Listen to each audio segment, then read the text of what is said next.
Do not forget to click on the subscribe button and click on the bell icon to stay updated. Hey, what's up guys, it's Som here and today I'm going to tell you about how I normally import my stuff, gadgets, goods, everything from the US. And I'm not going to discuss anything about the commercial shipping, so it will be only about personal goods and personal imports. With that being said, let's get started.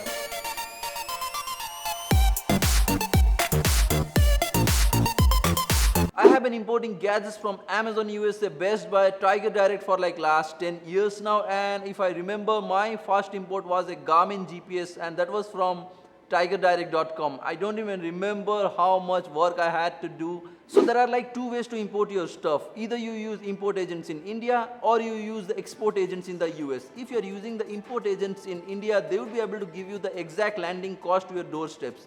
But if you're using the export agents in the US, they would not be able to give you the exact landing cost, and you'd only be able to know the exact landing cost once the shipment arrives to your doorsteps with the duty receipts. And the reason is those export agents in the US have no idea about custom duties or Indian custom laws.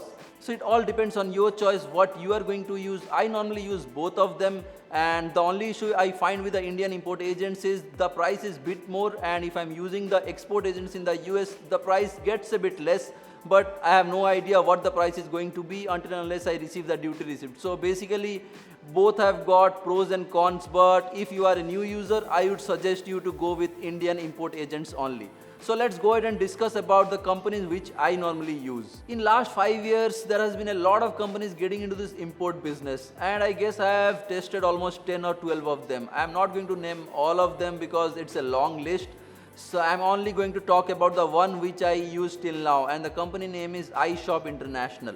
All you have to do is just prepare a list of the URL of the products you are looking to purchase from the online American store and just email it to iShop.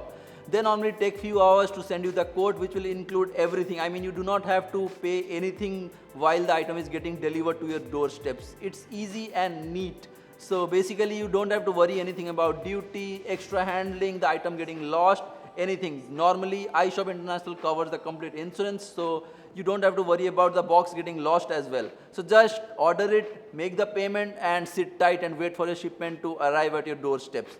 It's just easy as that.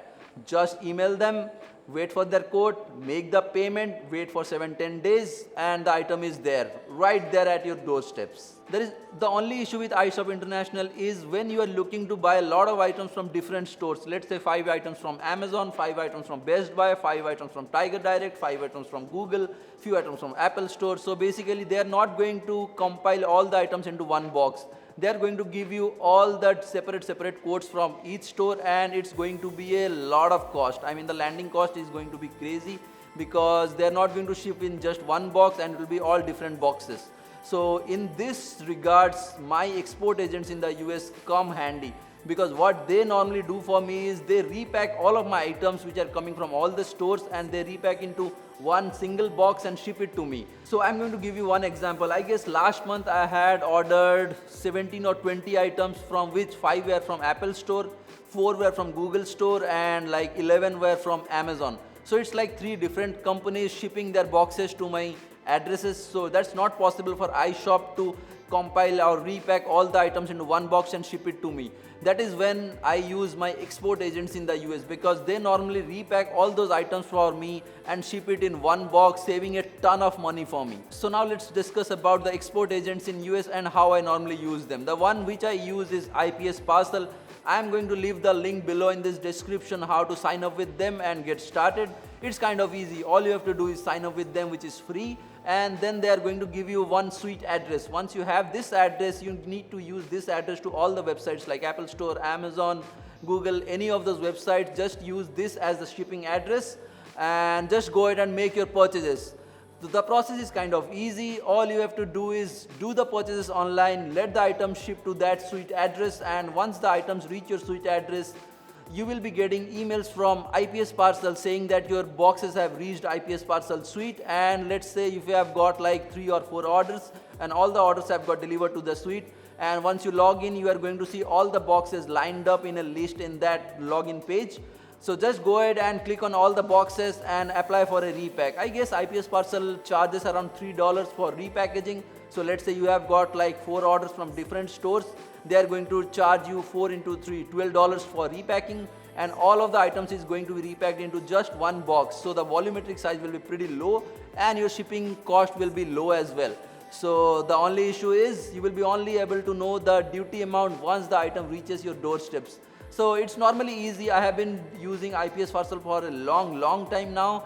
So the process is easy. All you have to do is make your purchases, let the items reach your suite address, apply for a repacking, pay the repacking fees, and then enter your invoice details, item details, price details, enter your credit card info, address in the India, and just go ahead and pay for the shipping. And IPS parcel is going to give you a lot of options for shipping as well, like DHL Express, FedEx Priority. So all it depends on your option, like which one you are going to choose and how much you want to pay for the shipping. So they're going to give you a detailed shipping value, and that value is going to get deducted from your credit card. Item is going to get shipped. You are going to get the tracking details on your email, and just try to track that FedEx ID on your FedEx app or FedEx website. I normally use the FedEx Express, which normally takes like 4 days or 5 days for delivery. It costs a bit, but normally you get it very quick, and the customs clearance is quick as well. So all you have to do is just stay in touch with your local FedEx guys and email them the complete KYC details before the item is hitting the customs clearance, because if they are not going to get your KYC details before the item is hitting the customs, it's going to be delayed a lot. So just make sure the KYC is reaching them on time, and after that I guess the item reaches your doorsteps within 2 or 3 days. You have to pay the duty amount while the item is getting delivered. So that's pretty easy. I have been doing it for a lot of years now. I just make the payment online for the shipping on IPS Parcel website, then I email them the KYC to FedEx, and then I make the payment of the duty once the item is reaching me. So if you are just starting up to import your gadgets from the US, I would not suggest to use IPS Parcel, because that's a long process and you have to do a lot of things yourself. So just go ahead and use iShop International and follow what I have already said here in this video. If you have still got any questions, just leave in the comments below and I'm going to help. So smash that subscribe button if you haven't done it yet, and don't forget to click on the bell icon to stay updated. I will see you next time with some more tips and tricks. Bye bye.